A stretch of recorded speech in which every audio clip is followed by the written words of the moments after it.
عزیز طلبہ السلام علیکم، میں معین الدین آزاد CMM لیکچر سے آپ کے سامنے موجود ہوں۔ آج ہم مومن خواہ مومن کی غزل پڑھیں گے۔ سال اول میں شامل غزل کا پہلا حصہ ہم پڑھ چکے ہیں، پہلی غزل کے 3 اشعار پڑھ چکے ہیں۔ آج ہم اس کے جو دوسرا حصہ ہے وہ کرنے جا رہے ہیں، بقیہ اشعار ہم اس میں کریں گے۔ تو آپ سے گزارش ہے کہ آپ پچھلا لیکچر سماعت کر لیجئے تاکہ آپ ان کا جو مختصر تعارف ہے اسے سمجھ سکیں، تاکہ شعر کی تشریح کرنے میں آپ کو آسانی ہو۔ چوتھے شعر کی جانب بڑھتے ہیں۔ چوتھا شعر ہے تم میرے پاس ہوتے ہو گویا جب کوئی دوسرا نہیں ہوتا۔ زیر تشریح شعر میں شاعر نے محبوب کی بات کی ہے، اور اس میں خوبصورتی یہ ہے کہ جو گویا کا لفظ ہے اس کا استعمال بڑا برمحل کیا ہے۔ تم میرے پاس ہوتے ہو گویا، اے محبوب میں کبھی تنہائی میں بھی تنہا نہیں ہوتا، تم عالم تصور میں ہمیشہ میرے ساتھ ہوتے ہو۔ محبوب جو ہمیشہ عاشق کے ساتھ ہے، وہ عاشق کے وجود کا حصہ بن چکا ہے۔ محبوب جو اس کے وجود کا حصہ بن چکا ہے، اس کی یادیں، محبوب کی یادیں، محبوب کے وہ ساتھ گزارے ہوئے لمحے وہ ہمیشہ عاشق کے ساتھ ہیں۔ عاشق کے لیے محبوب کل کائنات ہے، مرکز و محور ہے، منبع ہے، سب کچھ اس کے لیے ہے۔ اور یہاں یہ سمجھنا ضروری ہے کہ اگر عاشق کو ساری دنیا مل گئی لیکن محبوب نہیں ملا تو کچھ نہیں ملا، اور اگر ساری دنیا نہیں ملی اور محبوب مل گیا تو سب کچھ مل گیا، سب کچھ اس کے پاس ہے۔ اور اس کی ساری محنتیں، ساری کوششیں، ساری جد و جہد محبوب ہی کے لیے ہے۔ اب شاعر عشق کے اس لمحے، اس کیفیت میں جا پہنچا ہے جہاں پہ من و تو کا سلسلہ ختم ہو گیا ہے۔ جو محبوب ہے وہ اس کے دل میں بستا ہے۔ تصور سے کسی کے میں نے کی ہے گفتگو برسوں، رہی ہے ایک تصویر خیالی روبرو برسوں۔ اب شاعر جہاں دیکھتا ہے اسے اپنا محبوب نظر آتا ہے، کیونکہ محبوب اس کے دل میں بستا ہے اور محبوب کو مرکزیت حاصل ہے۔ عشق میں کئی مقامات آتے ہیں، اب عاشق اس مقام پہ پہنچ چکا ہے۔ ساتھ عزیز طلبہ یہ ذہن میں رکھیں کہ آپ اس کو عشق حقیقی کے حوالے سے بھی دیکھ سکتے ہیں۔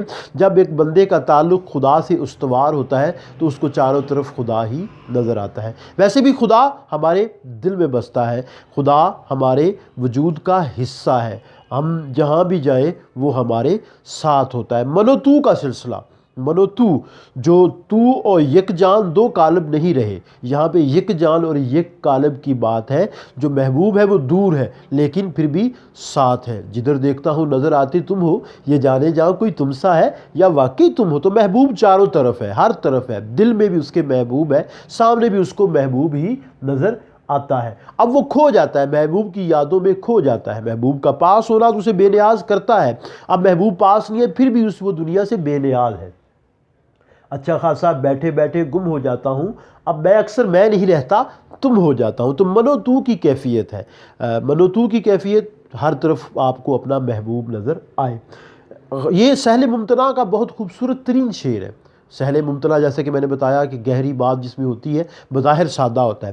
تو غالب نے اس شعر کے بدلے کہا تھا کہ میں اپنا دیوان پیش کر دوں، پوری اپنی دیوان کی پیشکش کر دی تھی اس شعر کے بدلے، اور کیونکہ محبوب جو ہے وہ اس کو ہر طرف نظر آ رہا ہے تو غالب کو یہ شعر بہت پسند آیا تھا۔ عزیز طلبہ آپ کی دلچسپی کے لیے میں نے ایک فارسی کا شعر بھی لکھا ہے، وہ ذرا دیکھیے۔ من تو شدم تو من شدی، من تن شدم تو جان شدی، تا کس نہ گوید بعد عظیم من دیگرم تو دیگری۔ یعنی میں تو بن گیا ہوں اور تو میں بن گیا ہے، میں تن ہوں اور تو جان ہے، پس اس کے بعد کوئی نہیں کہہ سکتا کہ میں اور ہوں اور تو اور ہے۔ تو جو من و تو کا سلسلہ ہے اس کو جو شاعر ہے اس نے بہت خوبصورتی سے یہاں پہ بیان کیا ہے۔ یہ چوتھا شعر تھا۔ اب ہم 5ویں شعر کی جانب بڑھتے ہیں۔ حال دل یار کو لکھوں کیوں کر، ہاتھ دل سے جدا نہیں ہوتا۔ مبالغہ آ رہی ہے، اے محبوب، محبوب کو حال دل کیسے لکھوں جب میرا ہاتھ دل سے جدا نہیں ہوتا۔ مبالغہ رائی۔ اب ہوتا یہ ہے کہ جب ہمیں کہیں تکلیف ہوتی ہے، پریشانی ہوتی ہے یا درد ہوتا ہے تو ہم اس کو سہلاتے ہیں، ہم اس کو سہلاتے ہیں۔ وہ جو سہلانے کی کیفیت ہے وہ ہمیں اطمینان دیتی ہے، وہ ہمیں چین دیتی ہے۔ اس چین اور اطمینان کے لیے پھر ہم زخم سے ہاتھ نہیں ہٹاتے۔ شاعر دکھی ہے، غم زدہ ہے، پریشان ہے، اور اس پریشانی کے عالم میں وہ اپنے محبوب کو کچھ بتانا چاہتا ہے، لکھنا چاہتا ہے، لکھ کے اپنا مدعا پہنچانا چاہتا ہے، لیکن وہ اس سے بھی قاصر ہے۔ کیوں قاصر ہے؟ کیونکہ جو دل ہے وہ اس کے اوپر ہاتھ ہے، ہاتھ دل سے جدا نہیں ہو رہا۔ محبوب کو درد کی کیفیت بیان کرنے کے لیے ہاتھ کو دل سے ہٹانا پڑے گا، دل سے ایک طرف کرنا پڑے گا۔ غالب نے کہا تھا درد دل لکھوں کب تک جاؤں ان کو دکھلاؤں، انگلیاں فگار اپنی خامہ خون چکا اپنا، کہ جو انگلیاں ہیں ان سے خون بہہ رہا ہے، انگلیاں کٹ چکی ہیں، ان سے خون بہہ رہا ہے، خط کیسے لکھا جائے؟ تو وہی کیفیت یہاں پہ بیان کی گئی ہے کہ محبوب کو میں خط لکھنے سے بھی قاصر ہوں۔ ذوف نے بڑا کام کیا ہے طاہر، سر در یار پہ جھکایا تو اٹھایا نہ گیا۔ اب وہ کیفیت ہے کہ دکھ اور پریشانی میں وہ کچھ بھی کرنے سے قاصر ہے اور مسلسل اپنے زخم کو اپنے ہاتھ سے وہ سہلا رہا ہے۔ ذوق نے کہا تھا لکھیے اس کو خط میں، لکھیے اسے خط میں کہ ستم اٹھ نہیں سکتا، پر ذوف سے ہاتھوں میں قلم اٹھ نہیں سکتا۔ تو مسلسل درد کی کیفیت، مسلسل پریشانی کی کیفیت، اور وہ اپنے دل کو سہلا رہا ہے۔ عزیز طلبہ، یہ تھا 5واں شعر۔ اب ہم 6ٹھے شعر کی جانب بڑھتے ہیں۔ چارہ دل سوائے صبر نہیں، سو تمہارے سوا نہیں آتا۔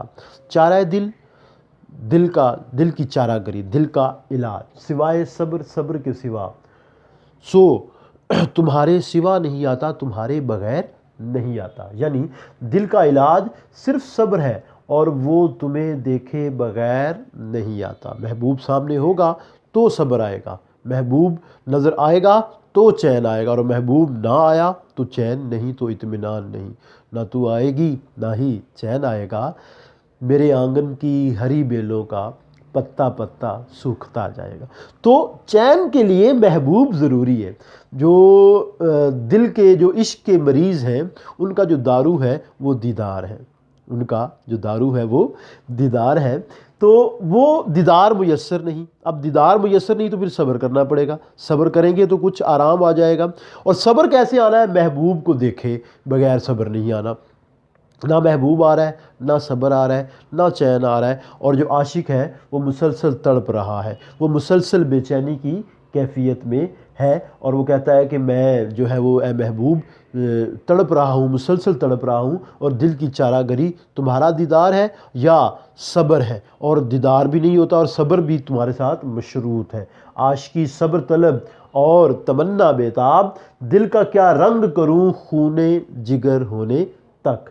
میر تقی میر نے کہا تھا صبر تھا ایک مون سے ہجراں، سو وہ مدت سے اب نہیں آتا۔ محبوب آئے گا تو ہی چین آئے گا، تو ہی سکون ملے گا، تو ہی اطمینان ملے گا، لیکن افسوس کہ محبوب نہیں آ رہا اور صبر بھی میسر نہیں ہے۔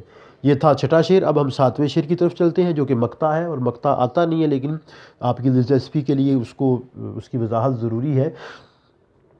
کیوں سنے عرض مضطرب مومن، صنم آخر خدا نہیں ہوتا۔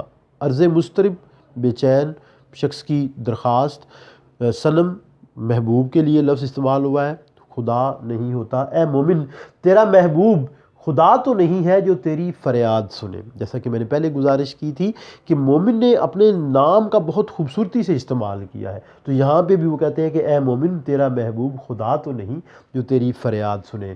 مومن اور خدا، مومن اور خدا کا تعلق یہاں پہ بیان کیا گیا ہے، اور یہی اس شعر کی خوبصورتی ہے۔ مقطع ہے، تشریح میں آپ کو آتا نہیں ہے لیکن اس کی ہم نے وضاحت کر دی کہ اے مومن، تیرا محبوب خدا نہیں ہے۔ خدا تو سنتا ہے، اپنے بندوں کی سنتا ہے، لیکن محبوب خدا نہیں ہے، وہ تیری بات کیوں سنے۔ چل دیے سوئے حرم کوئے بتاں سے مومن، جب دیا رنج بتوں نے تو خدا یاد آیا۔ عزیز طلبہ، یہ تھی آج کی غزل، اس کا دوسرا حصہ آپ نے سماعت کیا۔ امید ہے آپ کو پسند آیا ہوگا۔ اسے سبسکرائب کیجئے، لائک کیجئے اور شیئر کیجئے تاکہ علمی سلسلہ آگے چلتا رہے۔ اور ساتھ یہ گزارش کر دوں کہ فیس بک پہ بھی ہمارا اسی نام سے پیج ہے، اسے بھی لائک کیجئے تاکہ آپ کو تازہ ترین اپڈیٹس ملتی رہیں۔ اگلے لیکچر کے ساتھ دوبارہ حاضر ہوں گے، تب تک کے لیے بہت شکریہ۔ السلام علیکم۔